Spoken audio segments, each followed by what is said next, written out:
Good morning, student. Myself Praduman, your mathematics teacher for class 8, 9 and 10 in Modern International School, Hiswa.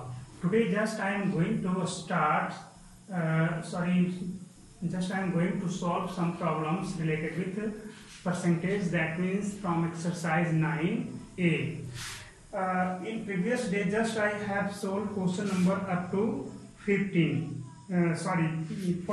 So your question number 15 say that the price of petrol, question number 15 say that the price of petrol increases, petrol goes up by 10%, that means increases up to 10%. By how much percent must a motorist reduce the consumption of petrol so that the expenditure on it remains unchanged? Question ये कह रहा है कि petrol का जो price है वो आपको 10% इंक्रीज हो जा रहा है।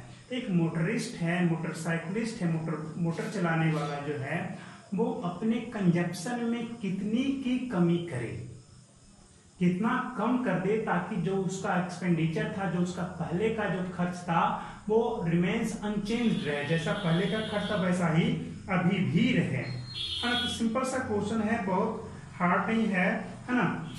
आइए, मैंने 50% क्वेश्चन को सॉल्व कर दिया है। Let the price of petrol is x rupees per litre, that means 1 litre के लिए x रुपीज अभी खर्च करना पड़ रहा था। ठीक है, अब देखो, if price increases by 10%, then new price क्या हो जाएगा जी? तो x तो पहले था 10% इंक्रीज, क्या था? x plus x of 10%, that means 11x by 10। तो ये आपका आ गया न्यू प्राइस। बिल्कुल, तो पहले x रुपीज में 1 लीटर पेट्रोल हो रहा था, है ना, 1 लीटर के लिए x रुपीज लग जा रहा था। अब देखो x रुपीज में अब कितना पेट्रोल होगा? पहले x रुपीज में 1 लीटर पेट्रोल हो रहा था, तो अब x रुपीज में कितना पेट्रोल होगा जी? तो देखो यहां पर है, देखो यहां पे, चूंकि यहाँ पे since a man have spent the money only x rupees for petrol, उसे x रुपए ही खर्च करने हैं। That means since in 11x by 10 rupees volume of petrol is 1 liter. After new price, जैसे न्यू प्राइस आपका चेंज हुआ था, अब आप देखो अब क्या है, न्यू प्राइस 10% इंक्रीज हुआ तो इतना में ना 1 लीटर मिल रहा है ना। That means 11x by 10 rupees he got only 1 liter petrol, 1 litre petrol अब इतना में मिल रहा है। Then 1 रुपीज में कितना पेट्रोल मिलेगा? That means 1 by 11x by 10 litre मिल जाएगा। इसका मतलब क्या? 10 by 11x लीटर मिल जाएगा। और उसे कितना स्पेंड करना है? स्पेंड कितना करना है? x रुपीज ही करना है ना। That means in x rupees he got 10 by 11x into x, that means 10 by 11 litre. अब देखो, पहले जो था previously initially in x rupees he get 1 litre petrol, x rupees में वो 1 लीटर पेट्रोल पा रहा था, but now after price increases he get in x rupees 10 by 11 litre. क्या 1 लीटर है? 1 लीटर से कम उसे मिल रहा है ना।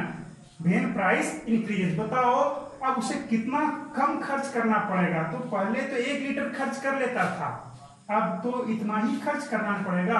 बताओ कितना रिड्यूस करना पड़ेगा? तो कितना इसमें से, तो चलो कितना पेट्रोल कम खर्च करना पड़ेगा उससे पहले के रेस्पेक्ट में?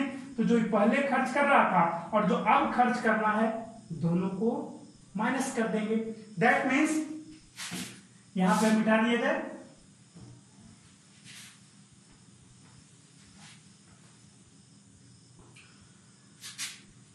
so the reduced amount of petrol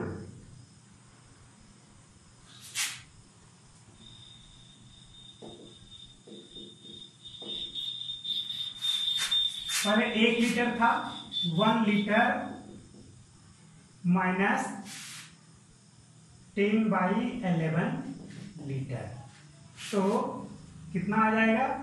1 by 11 litre. तो इतना जो है अब उसे क्या करना पड़ जाएगा? पेट्रोल का जो है इतना रिड्यूस करना पड़ जाएगा। है ना। पहले जितना कर रहा था अब उतना नहीं, अब इतना उसको कम करना पड़ जाएगा पहले की तुलना में। तो बताओ कितना परसेंट रिड्यूस करना पड़ा, है ना। अब ये कितना परसेंट रिड्यूस करना पड़ रहा है ये फाइंड आउट करेंगे। तो बताओ अब कितना परसेंट हो जाएगा। तो परसेंटेज चेंज क्या करेंगे, चेंज बाई ओरिजिनल, है ना, चेंज बाई ओरिजिनल और into 100। So percentage reduce amount is equal to reduce amount divide by initial spent amount into 100। तो रिड्यूस अमाउंट क्या है 1/11 लीटर। पहले का स्पेंट अमाउंट कितना था 1 लीटर। एक्स रुपीज में ही ना आपको सारे काम करने थे। तो पहले एक्स रुपीज में 1 लीटर हो रहा था, अब इतना हो रहा है 10/11 लीटर हो रहा है। रिड्यूस अमाउंट आपका ये आया। तो परसेंटेज चेंज क्या होगा, चेंज बाय इनिशियल इनटू 100, यही किया जाता है। तो यहाँ से आप करोगे तो 9.09% आएगा। Now your next question is, next question आसान है, question number 16। Question number 16 say that the population of a town increases by 8% annually. The population of a town increases by 8% annually if the present population is 54,000. What was it a year ago? यानी कि एक साल पहले कितना था, यही ना है। 8% आपको हर साल इसका पॉपुलेशन बढ़ जा रहा है ना, 8% से। और अभी कितना है तो 54,000 है। देखो क्वेश्चन समझ लो, एक टाउन है उसके बारे में कह रहा है कि उस टाउन की जो आबादी है हर साल 8% इंक्रीज कर जा रही है। अभी जो प्रेजेंट टाइम में जो पॉपुलेशन है 54,000 है। तो एक साल पहले कितनी थी, तो late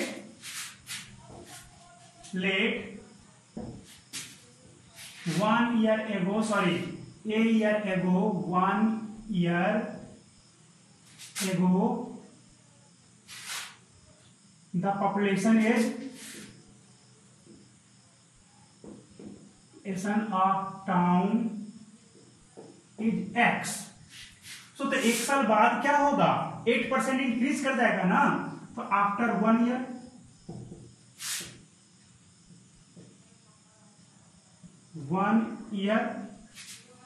that means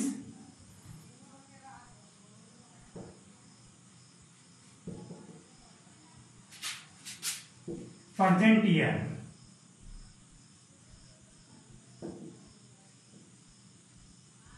population is x, increase कितना किया, x प्लस x ऑफ 8%। बताओ कितना है प्रेजेंट ईयर में 54,000 है। तो ये किसके इक्वल हो जाएगा, 54,000 के इक्वल हो जाएगा।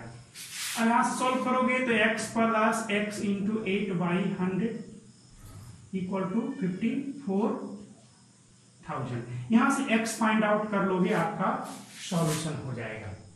ठीक है, क्वेश्चन नंबर 17 देख लिया जाए। Your question number 17 is similar to that of question number 16। और question number 17, the values of a machine depreciates every year by 20%, मतलब घटते जा रहा है। If the present value of the machine be 1,60,000, what was its value last year, पिछले साल क्या था, घट रहा है। तो सिमिलर क्वेश्चन है आपका, तो आप इसी तरह से मान लोगे कि the value of the price of the machine is x. After 1 year क्या हो जाएगा, प्रीवियस ईयर की बात करेंगे, एकदम सिमिलर है एकदम, यानी कि प्रीवियस ईयर एक्स था। तो इस ईयर जो आपका प्रेजेंट ईयर में क्या होगा, कितना परसेंट रिड्यूस करने के लिए बोला है, डिप्रिशिएट करने के लिए बोला है क्वेश्चन में, डिप्रिशिएटेड 20%, दैट मीन्स आपका 20% डिक्रीज हो जाएगा। तो यहाँ पे इंक्रीज में ना ऐड हुआ था, डिक्रीज में माइनस कर दोगे, x minus x of 20% is equal to 1,60,000। Solve करोगे क्वेश्चन आपका कंप्लीट हो जाएगा। ये था आपका क्वेश्चन नंबर ये तो 16 था, 17 भी मैंने हिंट किया। क्वेश्चन नंबर 18 देखा जाए तो question number 18 say that an alloy contains 40% copper, 32% nickel and rest zinc. Find the mass of zinc in 1 kg of alloy. 1 kg of alloy. बताओ यहाँ पर क्या क्या है आपका जी। एक एलॉय है जिसमें कॉपर कितना परसेंट है, 40% है, 40% कॉपर, निकेल 32%, तो जिंक कितना हुआ टोटल 100% में से आपका 72 तो यही हो गया, दैट मीन्स 28% ही ना जिंक रहा। तो आपका सिंपल सा है, तो बताओ 1 kg एलॉय में जिंक कितना होगा। इन 1 kg that means 1000 gram alloys में आपका जिंक का परसेंटेज कितना है 28%, दैट मीन 280 ग्राम आएगा। आप बना लोगे है ना। Percentage of amount of zinc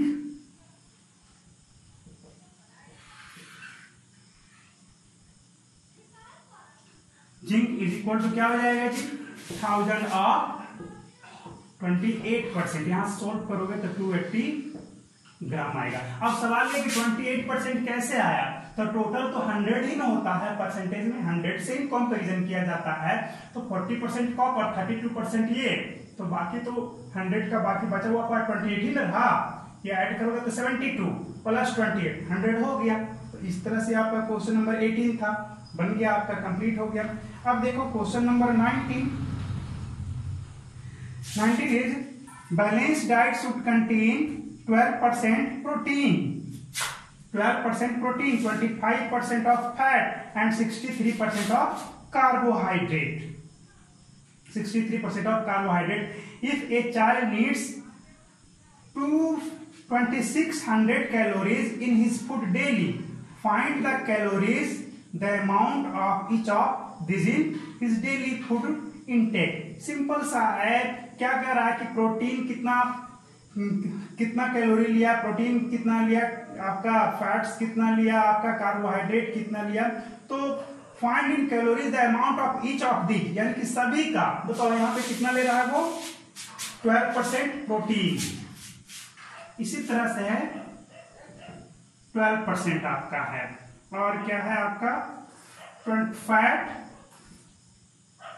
fats आपका 25% है, कार्बोहाइड्रेट 63% है। तो अब कह रहा है कि कितना ले रहा है वो, एक बच्चा है 2600 कैलोरीज जो है वो ले रहा है, एनर्जी ले रहा है। तो बताओ उसके इतनी कैलोरीज में प्रोटीन कितना आया, फैट कितना आया और कार्बोहाइड्रेट कितना आया। तो सबका परसेंटेज दिया हुआ है, आप परसेंटेज तो फाइंड आउट कर ही सकते हो ना। Amount of protein is 2600 of 12%, clear.